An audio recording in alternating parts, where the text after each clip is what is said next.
thunderstorming. Oh, damn. Cut me. All right. So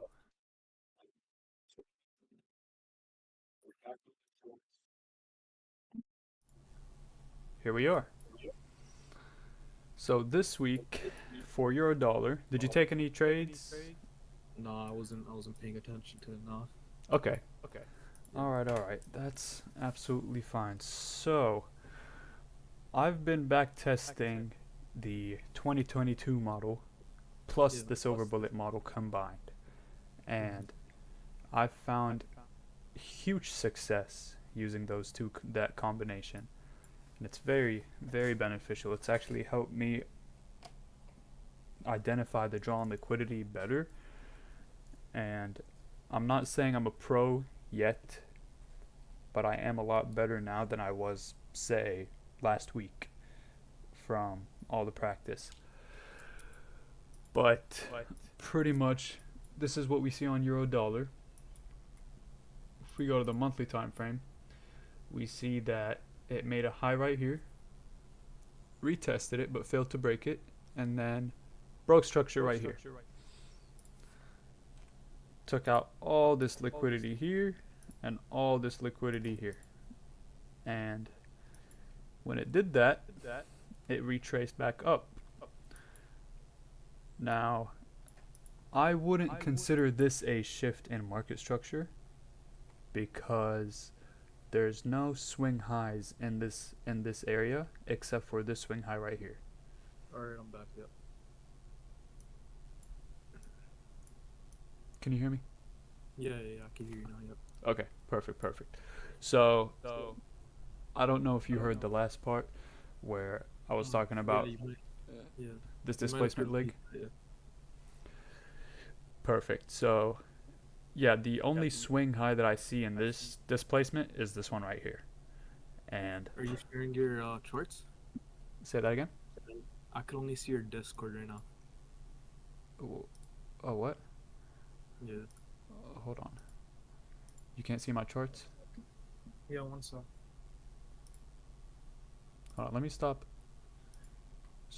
sharing the screen and share the screen again. How about now? Can you see it now?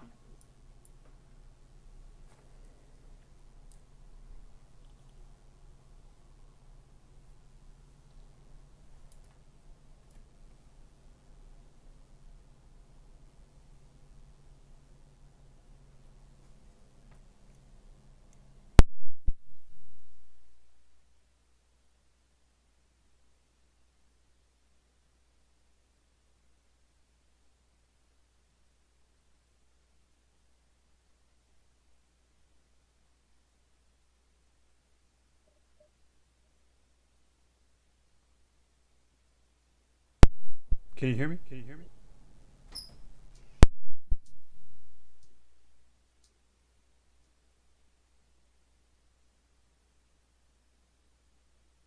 Alright, yo, my Wi-Fi was glitching, bro. Hey, no, that's absolutely fine. Did you get it taken care of? Yeah, I just like to reconnect and I'm good. All right, perfect. So you're talking about the swing high? Yeah, can you see my charts now? Yeah, I can see it, yeah. Perfect. So yeah, as I was saying about the swing high, when it made this displacement and took out all this liquidity right here. Yeah. Let me just fix that real quick. There is no swing high right here that price took out. The only swing high that I see is this one right here Yeah. before it made its larger move lower. So right now, I would consider this still in a pullback, and it's not a shift in market structure just yet. Yeah. And if we were to take our fib level right here, we see that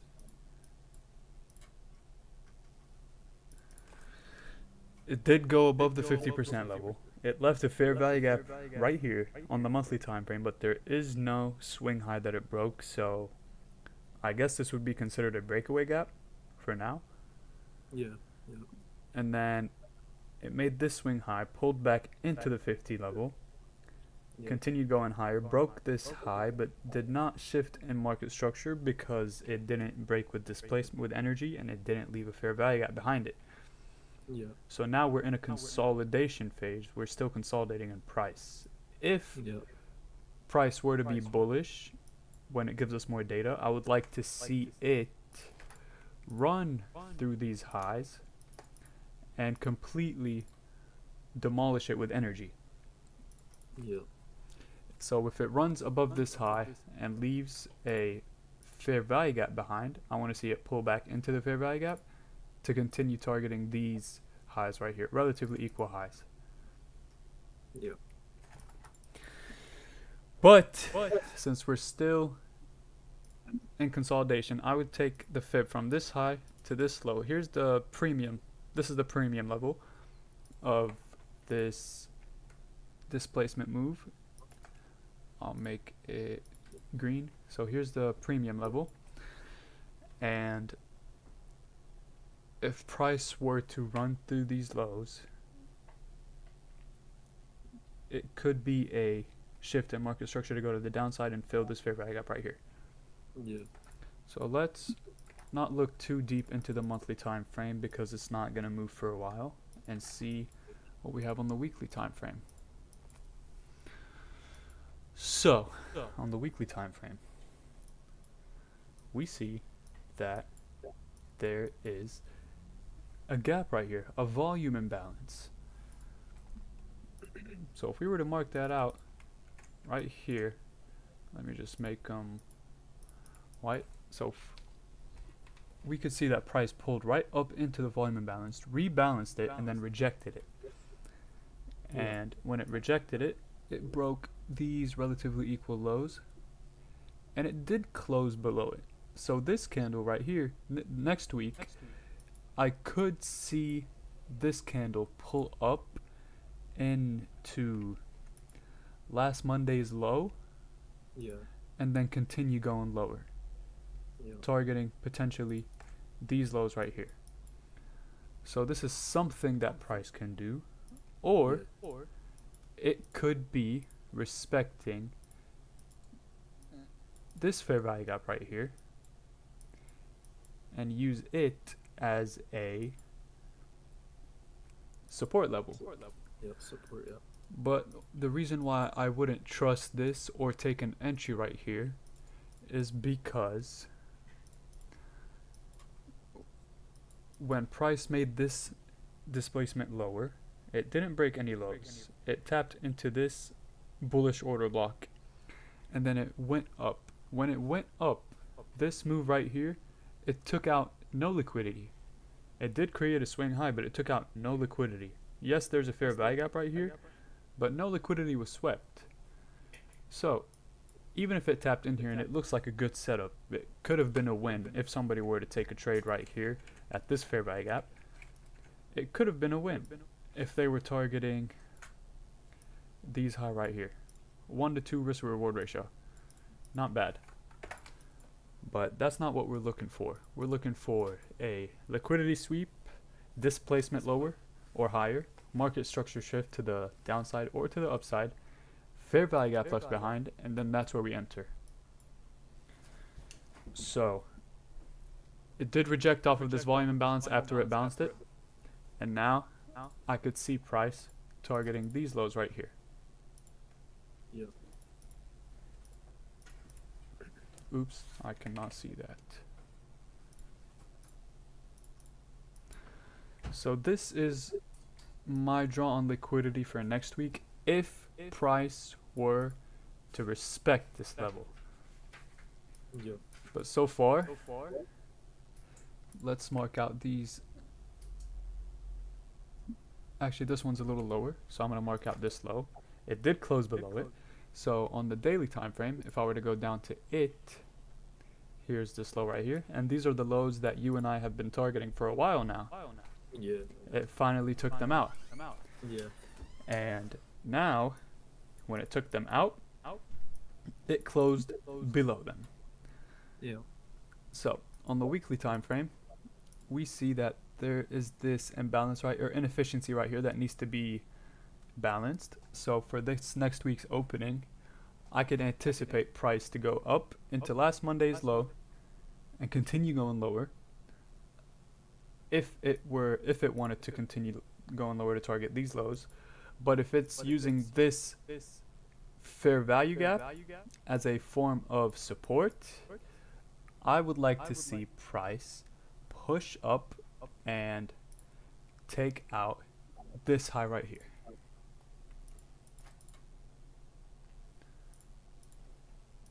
Yeah. Do you see what I'm saying? Yeah, I see exactly what you're saying. Yep. So if price were to take out this high right here, Yeah. with energy and a fair value gap, Yeah. I would highlight that fair value gap, place my buy order right here, and target this high, and ultimately that high up there.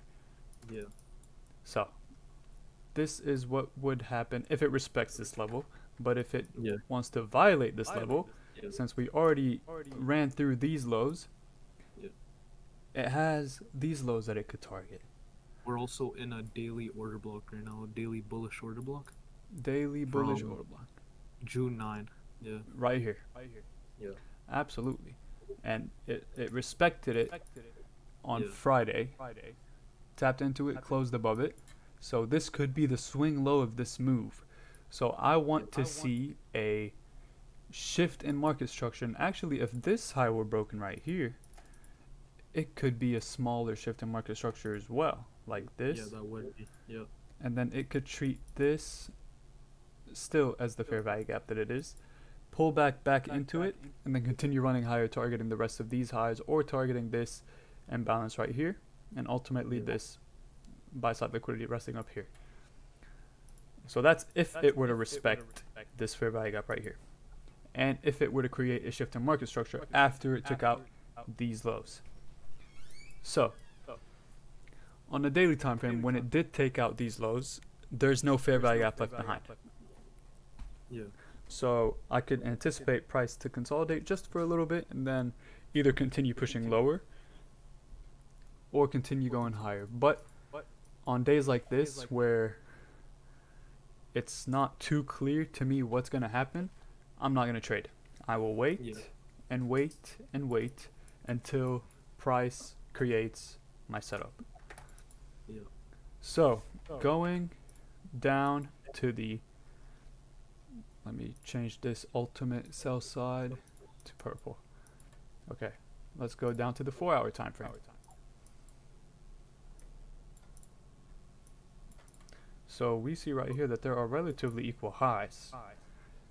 And boy, does the market love relatively equal highs. There's also relative equal lows right under. Yes, I see that. You're absolutely right. Right here. So if price were to take these lows, what can you anticipate price to do next? I would anticipate it to create a market structure shift higher, and then probably target that upper blue line. So if it were to break this high, this is what you would consider the shift in market structure, or this high? Yeah, basically. Or I would actually look at a lower time frame and see maybe in the hourly, see a market structure shift on that. Oh, right here. That high right there, yeah. So if we take out that, I feel like if we take out these equal lows right here, that's going to be the Judas swing for the week. And then if we break above those hourly highs on August 25, we're gonna that'll be a market structure shift, and we could long it till the opposing buy side liquidity. Just like that. Yes, yeah, something like that. Yeah. And we would of course enter at a fair value gap formed somewhere right here. Because if you look at the 4-hour time frame, there's also a very small fair value gap on there at August 24, 5 o'clock. Yep, right here. And above that too on the left. August 23rd? August 24, August 24, 5 o'clock. That candle, yeah. Do you see a fair value gap? Yeah. Oh yeah, this, right here. This tiny fair value gap. Okay. So yeah, this is exactly what price could do within the next week or the next couple weeks. Yeah. But for now, it looks like our most obvious draw on liquidity would be these relatively equal lows right here, because it's closest to it, and it's been going down for quite a while now. Yep.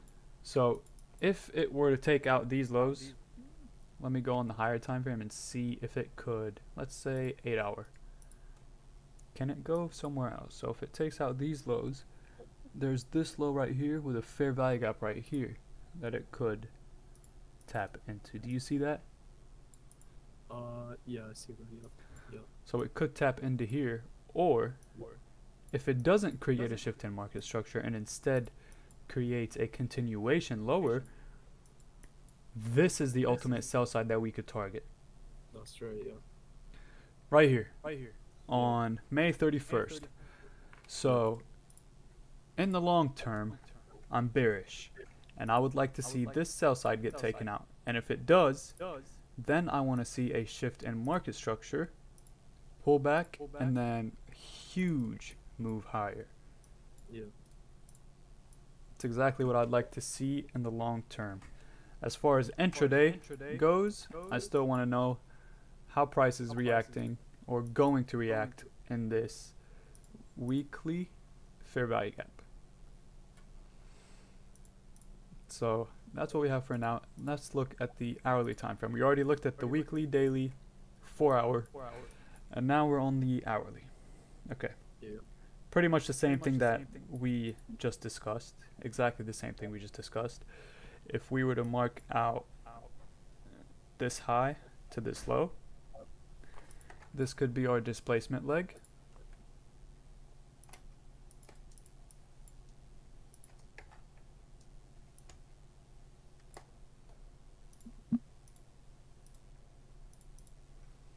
Right here. I would consider this our range for now. Taking the fib from the high to the low. Here's the 50% level. We see a fair value gap right here that's been tapped into and respected. Yeah. And then it completely went lower. Now, right here, it created a lower low, lower high, a lower low, lower high, another lower low, and then a higher high. Right here. So this could be considered a shift in market structure, but the reason why I wouldn't consider this a shift in market structure is because the candle that broke it closed below the high. You see that? This candle right here closed below this candle's high. And Yeah, I see that. Yep, that's right. Yep. And that to me is not a valid shift in market structure. Although there's a fair value gap right here that some many would consider this a fair value gap that they would take a trade on, which looks like a good setup, but because this candle closed below these highs, it doesn't validate it for me. So I'll wait. I'll wait for the perfect setup. And right now, it looks like it's consolidating. There's no high energy moves. This was the high energy move created in August 24th, last week. And this is the low right here for August 25th. On Friday, this was Thursday's high, Friday's low. Actually, yeah, Thursday's high, Friday's low.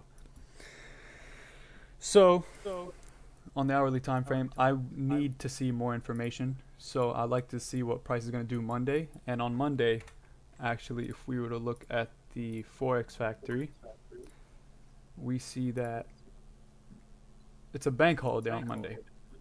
No trades whatsoever. Tuesday, so we could use Monday as a data gathering day. So we can look for more data on Monday. And Tuesday, some news, but there's CPI at 9:30 p.m., but I'm not going to be trading at 9:30 p.m. Wednesday, CPI, and PMI.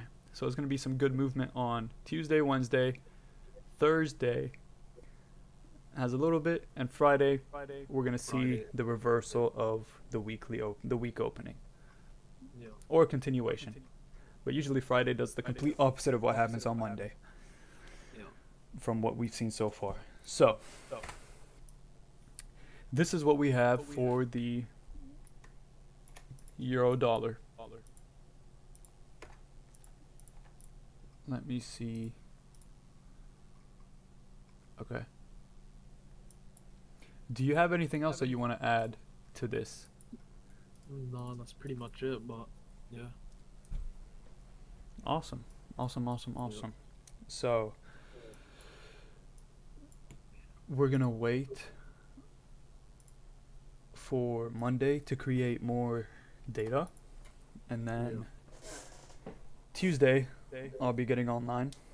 Look for some setups. If I find any, great. If no setup, I don't care. That's fine. But we're gonna see how it goes from there and see it. So just to go over it one more time, on the hourly time frame, we would like to see price take these lows, create a shift in market structure, pull back into a fair value gap, and then continue taking this buy side and ultimately this buy side right here. Yeah. So that's what I could see price doing on the lower time frame. Higher time frame, I could see price continuing, ultimately targeting these lows. So on the higher time frame, ultimately I'm bearish. I'd like to see these lows get demolished.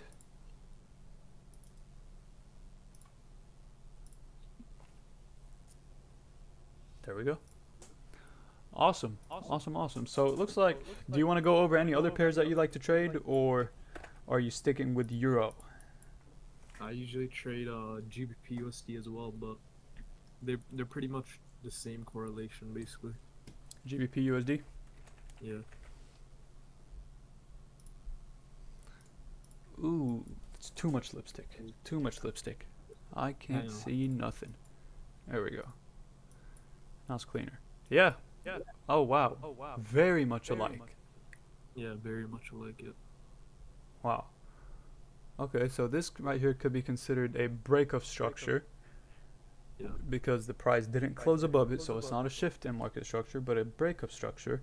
It did leave a fair value gap right here that it tapped into, and it pulled back up into this fair value gap, and it tapped right into this order block right here.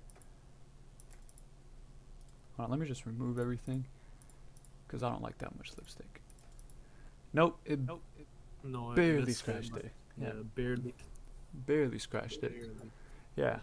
So price could pretty much do the same thing as Euro. Yeah. If it respects this fair value gap, which is respecting it so far, it could continue going lower and violate this fair value gap, turn it into an inverse, continue going lower, or if it respects it, it could use it as a support, continue going higher. Yeah. Just like that. Or it could go down, sweep the lows, market structure shift, and ultimately take the highs. But we don't have enough information right now to see exactly what it's most likely to do. So that's why I'd like to use Monday as a day to gather information. But is there anything else you want to add to GBP? GBP USD, no, that's pretty much it. Pretty much it, yeah. All right. Well, this is it for the weekly Sunday analysis, August 27th, 2023. Yeah. I am about to end the stream, and then I'll be back